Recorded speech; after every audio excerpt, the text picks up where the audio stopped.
This is Polaris Live. I'm your host, Sarwar KASHMERI, inviting our viewers from around the world to this global series of conversations on the U.S.-China relationship. These programs are brought to you in conjunction with the Foreign Policy Association of New York. I have great pleasure today in welcoming my guest, Jonathan Fulton. He is Assistant Professor of Political Science at Zayed University in Abu Dhabi, United Arab Emirates. His teaching and research interests focus on China's relations with the Arab Gulf Monarchies, international relations of the Persian Gulf, and international relations of East Asia. His books include China's relations with the Gulf Monarchies, China's changing role in the Middle East, and the China-Saudi project. So, without further ado, let me introduce you now to Professor Jonathan Fulton. How are you, Jonathan? I'm wonderful, thanks. How are you doing, Sarwar? I'm doing fine too. Any snow out where you are today? Oh man, I wish. My kids are the only Canadian children that had never experienced real snow, unless we go to the shopping mall in Dubai. So they're desperate. Thank you for taking some time to be with Polaris Live. And let me start, Jonathan, by asking you, there are hundreds of Chinese companies in the Middle East, right? Iran just signed a 10-year, $400 billion deal with China. Saudi Arabia is the Middle East's largest customer in China. So what's happening here? What is China's strategy? I thought the Middle East was America's second backyard. I don't know. I've lived in the Middle East for quite a while now, and it doesn't always feel that way. It really increasingly feels like a very fluid yard where a lot of different powers or extra-regional countries are increasingly playing a big role. And China's one of them. I think China's the one that has probably the most well put together long-term vision of how it sees its presence developing here. I don't know if it's so much of an overarching strategy, but what you see is when China announced its Belt and Road Initiative in 2013, the Middle East obviously became a much more important strategic region for Chinese policymakers. It'd always been important for energy trade and for contracting, construction, and infrastructure contracts, but you can't get across Eurasia without passing through the Middle East. And with China's Maritime Silk Road Initiative, with all these ports and industrial parks it's investing in, again, the Middle East and especially the Arabian Peninsula have become very, very, very important regions, countries for China to have an active presence in. So yeah, over the past 7 or 8 years, China's role here is definitely intensified. It's playing, I think it's generally seen as a very important economic actor, but you'll see with the response to COVID, for example, that's playing a bigger role in terms of political responses to global health, that's engaging in narratives about development, that it's involved in digital technologies, space technologies, clean energy. It's really bringing the full kit to the region. So it's really quite a mature set of relationships. Well, it's interesting what you say, especially the way what you said when you started out, Jonathan, because it almost, as you look around the world, it seems as though there's a strategy that is being unfolded. But a lot of people I've talked to say, no, this is China just doing what it has always done, which is focusing on commercial relationships, for taking advantage of entrepreneurial opportunities. And as you say, the road to through the Middle East heads to Europe and other places. So is that how you see it, that it's just expanding its footprint by taking entrepreneurial opportunities and offering, I guess, deals that can't be refused? I think it's interesting because typically the way the Belt and Road is described is, this grand strategy that's hatched directly from Xi Jinping's brain to the world. But what you see is a lot of projects that were taking place before. China launched this go out strategy, where they're sitting all this money for a very long time, and they've got to use it on something. So they're investing in projects around the world. They're trying to develop a global presence for their state-owned companies, multinational companies. They couldn't just stay in China and have the same kind of economic footprint they needed. So they've been expanding the presence for a while. But there's always reluctance to talk about any kind of strategy or China model, which we keep hearing about now. During the Hu Jintao era, what we always heard was, China developed by crossing the river by feeling for stones. We kept trying things, and if they worked, we continued trying them. If they didn't work, we tried something different. So when countries would ask Chinese officials, how did you, what's your secret? They'd say, we don't have one. We just did what we needed to do for our situation, and you should do the same. But under Xi Jinping, that has changed a bit. They're less modest about saying, no, there's no China model. They're actually promoting this idea that if you do it our way, you're going to see our kind of results. So it has been playing a bigger role in how it works in the region, and it's attractive to a lot of countries here. When they hear from Western countries that there's one path to development, and it's through Western liberal democracy and free press and human rights, and they get hectored by Western countries saying you have to behave more like us, and then China says no, you can maintain your regime style, your Right. preferred type of government, and find economic growth the way we have. So it's quite attractive here. The other thing that I wanted to ask you is we make a lot in America of the Sunni Shia divide. You've lived Right. there for some time and you understand that better than most. It seems as though, sometimes I think we exaggerate the divide sitting out here in America, and of course it's been that way for a while. But I think back, my father was a Shia, my mother was a Sunni, and they were in love for 60 years. I wonder sometimes if we exaggerate that divide, because here we are, China's making friends and building ports and laying pipelines and setting up stock market, bond markets, and so on in Sunni countries, Shia countries. What's your thought on it? Do we exaggerate that? I think absolutely this is exaggerated. I think what you see is that, like you say, with your family's background, Sunni and Shia had to, coexisted for a long time without getting too worked up about it. When you've got an Islamic Republic of Iran trying to export its revolution to other countries and trying to disrupt, the Iraqi regime by using religious networks as a way to try to destabilize its neighbors, then it becomes, what's really an issue of politics, what's really an issue of power politics, gets caught up in a very simple narrative. It's about religion. And unfortunately, I think because Western countries have been operating in this region for quite a while, and the playing field has been set in a pretty strong fashion, it's hard to navigate this. Whereas China's a relatively new actor in the region. It doesn't have the same kind of limitations on how it can act. It can be partners with Iran. In fact, as you mentioned at the start, they signed this comprehensive strategic partnership with Iran. They signed the same partnership with Saudi. You couldn't imagine too many Western countries that could to navigate those two countries in the same fashion as China has. But again, I think because China says, look, we're not here to try to solve political problems. We're here to do business. We're here to help with development. We're here to make some money. We're not worried about that political stuff, and it gives them a freedom to operate a little differently than other powers do. Well, that makes a great deal of sense. But it also then, the reason I was asking about do American policymakers exaggerate that Sunni Shia divide? Is there all? If you look at it from the other side of the lens, the countries in the Middle East also don't mind working with China, no matter what their religious sentiments are, right? Not at all. And this is something that gets brought up a lot in pretty much every public event I do. At some point, people are going to say, I got to ask about Xinjiang. How is it that, Muslim majority countries in the Middle East can cooperate with China, knowing what China's doing to Muslims in their own country?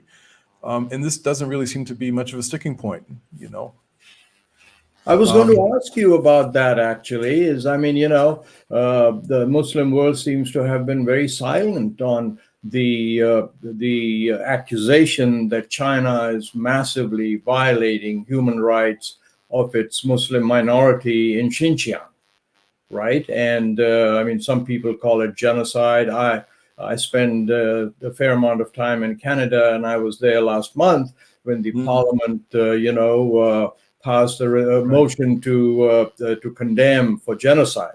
And I noticed that Prime Minister Trudeau and his cabinet abstained, right? So my question is, why the silence? Right. I think so. There's a lot of reasons for this.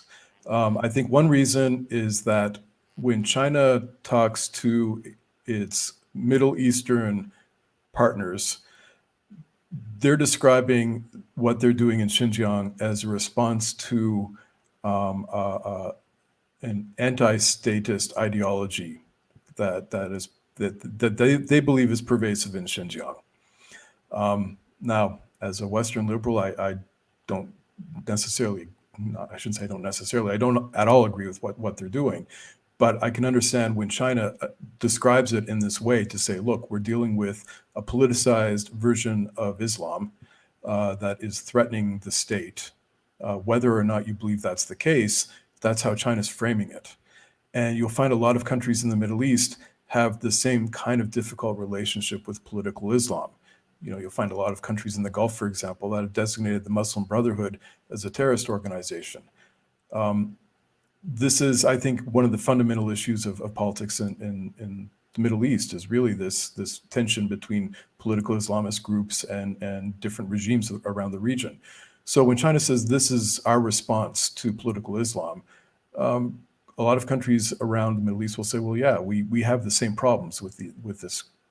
Another issue, which is I think related, is that here in the Middle East, there's you mentioned the Sunni Shia divide. There's also the intra-Sunni competition.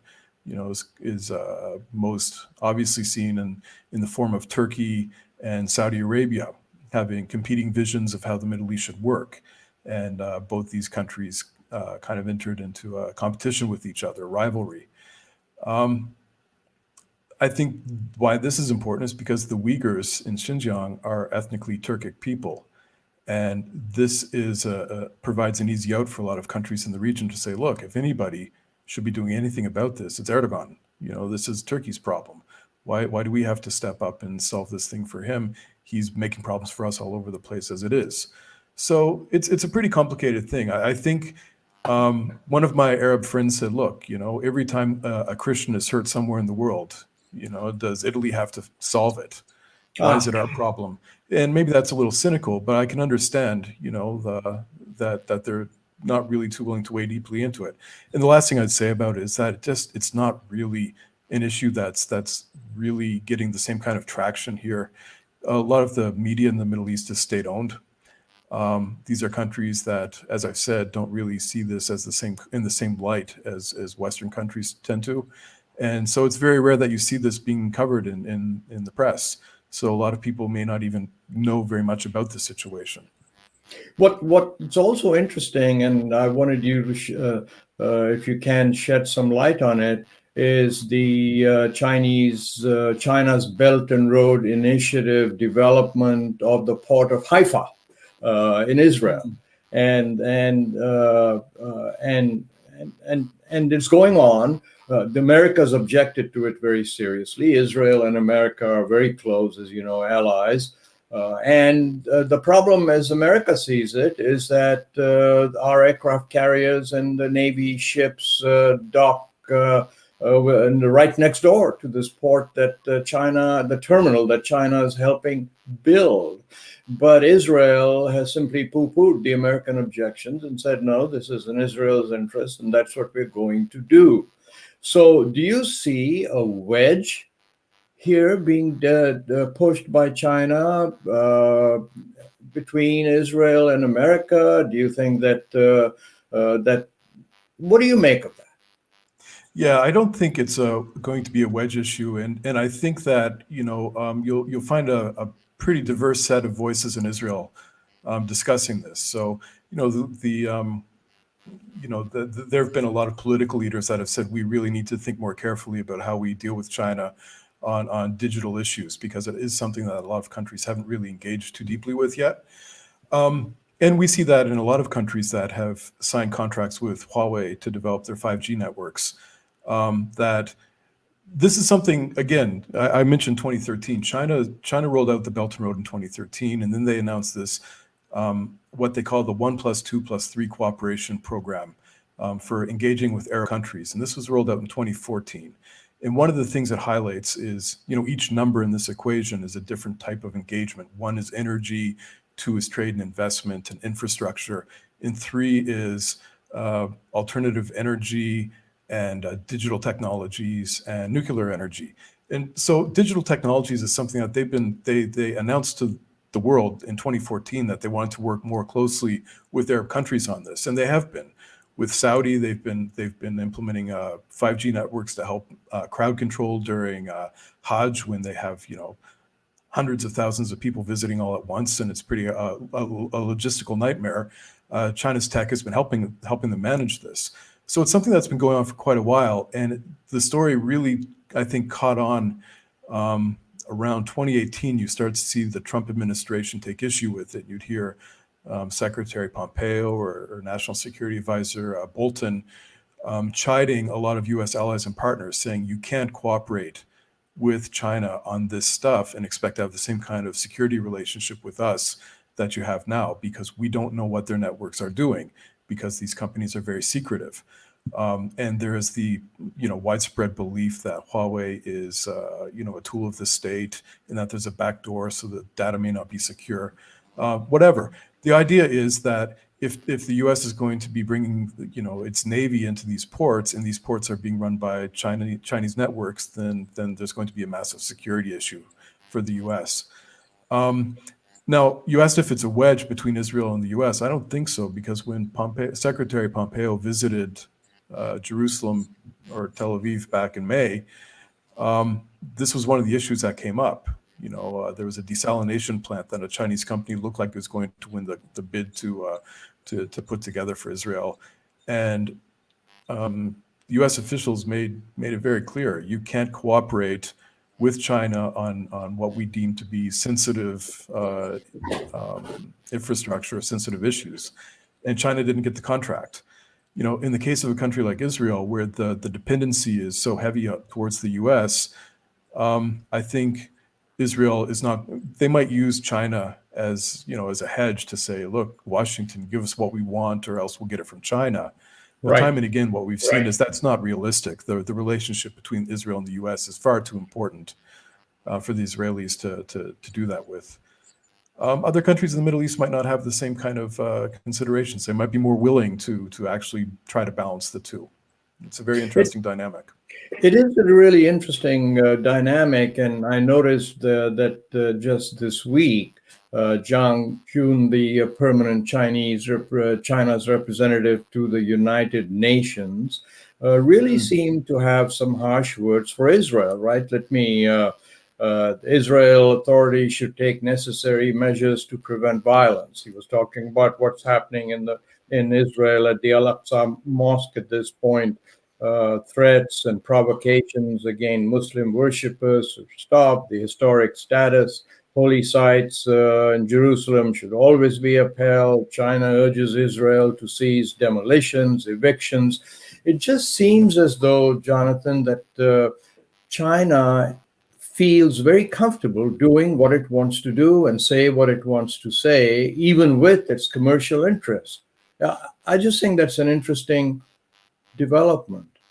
So I think this is interesting, because this to me seems like political posturing, because China and Israel have been working closely on AI. They've been working on digital technologies. They've been working on coronavirus vaccines.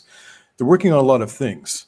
But again, China knows that Israel is always going to lean towards the U.S. So they can go pretty far, but they can't go all the way. At the same time, China has always, since the days of Mao, seen itself as a leader of the third world or the developing world or the global south. And a big part of that in the Middle East was China always supported Palestine as a way to differentiate itself from other extra-regional powers. They'd say, look, the U.S. says nice things, but then they always support Israel no matter what. We'll never do that because we are like you. We've suffered the oppression of being colonized or being, having our territory, our sovereignty compromised. And we would never do this to another country. So China's always said, we're going to be there for Palestine. After the Abraham Accords were signed, the Chinese spokesperson for the foreign ministry, his quote basically was, it's good to see peace or normalization, but we would like to see a deal that goes further towards the Palestinians. But at the same time, if you look at the reality of the bilateral relationships, China-Israel trade is really quite substantial. Both in both directions. China buys a lot of stuff from Israel. They sell a lot of stuff to Israel, billions and billions of dollars worth every year. The China-Palestinian relationship is very asymmetrical. China sells a lot of cheap consumer goods. It buys almost nothing. It does very little to offer any kind of real legitimate support. So it's not, if you look beyond the rhetoric, China definitely is much more deeply engaged with Israel. But for the sake of its other Arab partners, it does have to seem to be supporting Palestine more than other countries are. I want to go back briefly to the issue of the silence in the Middle East, Xinjiang. And not too long ago, the Danish magazine published these cartoons of Prophet Muhammad. Right. And the Muslim countries all around the world, especially in the Middle East, rose up in arms and shouted and, protested and so on. So what do you think is the difference between why they did it in Denmark, but they're not doing it in China? Could it be that they're not fully convinced, or as you mentioned earlier, they want to just keep their distance? What do you think? Well, I think we could talk about that for a long time. How much time do we have for this show? Look at Europeans' history of the Crusades, and there's a lot of history, with Europe doing awful things in the Middle East, and so I think these type of things will always be seen through that lens. Whereas China, especially in its modern version, the PRC, it's really been an actor of marginal influence or presence until quite recently. From 49 until about 1990, it didn't really have much to do in the region at all. So China's kind of in a position where it can kind of set the narrative. It's often a blank slate because a lot of people in the region, when I ask my students, for example, my students are almost all Emirati. And when I talk about China, as I always do in class, one thing that strikes me is they really don't know very much about the place. They know everything about the U.S. They know everything about the U.K. They're probably studying French, or they're studying Korean, or they have family from India. But China, when I ask, what do you know about China? It's very little, because it's a very foreign place where they haven't had a lot of deep relations. So, on the one hand, there's this experience of intense historical trauma between, the West and the Middle East. And then this sense, again, the Danish cartoons happened just before I moved to the UAE. And we have to remember the context of the first decade of the 21st century was a pretty awful period between the Muslim world and the West, and the Arab world and the West in particular. This was shortly after, the war in Iraq was still happening. Every TV show, every bad guy was an Arab. So I think that the raw emotions of that period probably intensified the response to that. Whereas again, this thing with China, I think many people, I've been asked this question: why is it that every time the West does something bad, everybody gets mad, and when China does something bad, nobody seems to care? And I think nobody's watching China really in the region. And when they are watching, they're watching it through multiple lenses. The lens that China doesn't let a lot of foreign journalists into Tibet or into Xinjiang. Journalists in the region aren't reporting on it. And like I said, the media is not covering the story. So people are getting a very different version of events unless they go and find, an issue of the New York Times or the Guardian or something. Right. One of our recent guests, Jonathan, had an interesting take on the Xinjiang issue. His premise was that the Western media is not providing all the information. And he said China has its model of dealing with internal terrorism. He told me that China, there are 25 million Muslims in China, that Beijing alone has some 50 mosques. But he said, but the papers don't put it in context. So China has developed this model to deal with its internal terrorism by making these camps, re-education, being tough in that area. He said the American model is to go out and bomb other countries and try to kill terrorists that way. And so he said, but America is more or less forgiven because people put the American response in context, meaning they had to do it because of terrorism. But they don't do the same thing with China. Don't put it in context. The Chinese model of dealing with terrorists, which is being illuminated in Xinjiang. You think there's anything to that? Well, I think on a certain level, sure. One thing that the Chinese Communist Party is really bad at is telling its story. And, again, the fact that the media is very awkward and clunky and, is very limited what it's able to do. And foreign media, we've seen in the past year or two, so many foreign journalists are having to leave China, losing their credentials. People are reporting on China from Taipei or whatever. China is really guarded. So I don't think they necessarily deserve a pass on things like this because, we've been watching what's happening in Hong Kong, for example. So how can they try to tell us like, oh, no, there's nothing to see here, when we're watching in real time, that the government is behaving incredibly harshly to peaceful protests. And then they say, well, in Xinjiang, we're just doing, we're not doing anything wrong. Well, prove it. Let us look. Don't just take us to a sanitized, Pokemon village and have us take your word for it. So, I understand what you're saying. There is obviously a distinct bias, and I'm always somewhat concerned when I hear a lot of, the way a lot of Western analysis of China, because it's always very politicized. It's always interpreted through people's biases, and it works like that everywhere, right? That's just how it works. Exactly. And I don't think China does itself any favors because it doesn't really, whether it's not just journalism, but soft power is something we talk about a lot here. Like Korea's got a huge presence, or Japan or India have huge presences because people like their cultural products. Chinese cultural products, what they have to offer are ancient, like calligraphy or kung fu or ancient poetry, which is all great stuff, but it's not really going to capture the imagination of young kids who want, like hip hop groups or fun movies. And most of China's popular culture these days has to, again, pass through censorship in order to make sure that it's, not insulting anybody. So it tends to be very clunky, awkward, boring, ham-fisted stuff. So, whether it's sharing its political experience or helping people understand its motivations, or whether it's trying to get people excited about what China's doing and how it's developed, the CCP hasn't found a very good way to thread that needle. Thank you. I wish we could talk and talk and talk, but in the remaining few minutes that we have, what I'd like to do is have you think about if you find yourself alone with President Biden and you're able to talk to him privately.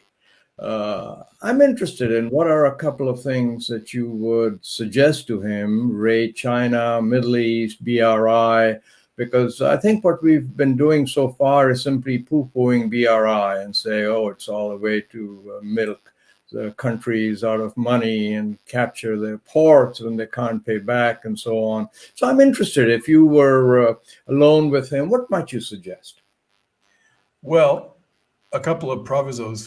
First, I mean, I mentioned at the start, I'm Canadian, so I don't know if he really wants to hear, foreign agents' advice on his foreign policy. Hey, Canada is very high up the American flagpole, Yeah. First call made by the president was to Pierre Trudeau. Well, we're good buddies. Justin, though, Pierre would Sorry, require Justin, yeah. But yeah, of course. And I guess the other proviso is just that Joe Biden came into office as probably the most experienced foreign policy president, since Eisenhower. I mean, he's been doing foreign policy longer than I've been alive. So I don't really think I have anything to offer that he hasn't already thought about, probably. But, one thing that's impressed me is I wrote an article or a report for the Atlantic Council. It was published in 2019 called China's Changing Role in the Middle East. And we did a rollout event in Washington for this. And I talked to a lot of folks in different governmental agencies and departments. And one thing that was clear was that the idea of China in the Middle East, it hadn't come across too many folks' radars yet. It kind of was like I had a special secret that I was sharing with people, and they seemed really interested in it. When I talk to folks from the U.S. government now, they have a very sophisticated understanding of what's happening, and they've given a lot of thought, and they're already I think it's something that's been self-corrected impressively quickly. It's something that gives me hope. But one thing I guess I would say is just that, there is a lot of, obviously, the Middle East is a very divisive topic, in wherever you're approaching it from. I'm foolishly writing an article or a report on China and Iran, and I know that it's going to make everybody angry. One side will say I'm too soft, the other will say I'm way off base, I'm too hard, whatever. But the Middle East makes everybody, have pretty strong feelings one way or the other. So a lot of the analysis I see is I think kind of compromised by a lot of political motivations. One thing I would say is just when you cut through it and you look at China's presence in the Middle East and you look at America's interest and China's interests, in very few parts of the world do they line up as neatly as they do here. If you look at South Asia or Southeast Asia or the South China Sea or what, East Asia, right, there are a lot of genuine points of contention between U.S. interests and Chinese interests. But in the Middle East, that's not the case. And I know it's hard to divorce, to hive off their Middle East approach and separate it from the rest of the world. But really, if you look at what China needs here and what the U.S. needs here, they're remarkably similar. They want energy getting out to global markets. They want freedom of navigation and free shipping lanes. They want to see political stability. And, for all the talk of China-Iran cooperation, which I think is dramatically exaggerated, the fact of the matter is China's most important partners in the Middle East are U.S. allies and partners. Other than Iran, which is a very superficial relationship for Beijing, really, and economically quite not very important. If you look at the countries China's engaging with the most deeply, it's the UAE, it's Saudi, it's Qatar, it's Oman, it's Egypt, Israel, countries where the U.S. has a very important relationship. So the idea that China is trying to, is a revisionist actor in the Middle East that's trying to challenge American supremacy, I think that's really hogwash. And I'm sure the president's aware of it as well. But I think if he looked at it, probably he'd find a lot of areas where China and the U.S. could actually cooperate.